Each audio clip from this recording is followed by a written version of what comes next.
ஒரு கேட்டகரி பார்த்தீங்கன்னா தொழில் முனைவோர்கள்.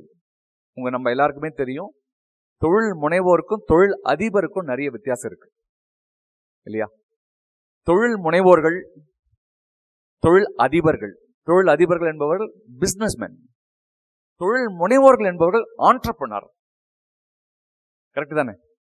ஸோ தொழில் முனைவோர்களுக்கு சில செய்தி, வேலைக்கு செல்பவர்கள், தாய்மார்கள், பெண்மணிகள், அவங்களுக்கு ஒரு செய்தி.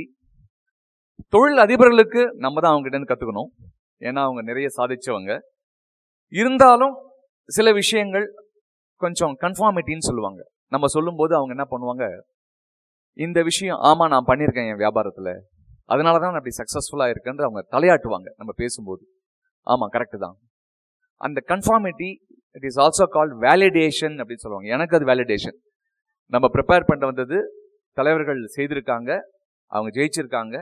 அதை இளம் தொழில் முனைவோர்களுக்கும் ஆண்டர்பிரனருக்கும் எப்படி கொண்டு போய் சேர்க்கலாம் அப்படின்றதான் என்னுடைய பிரசன்டேஷனோட சாராம்சம்.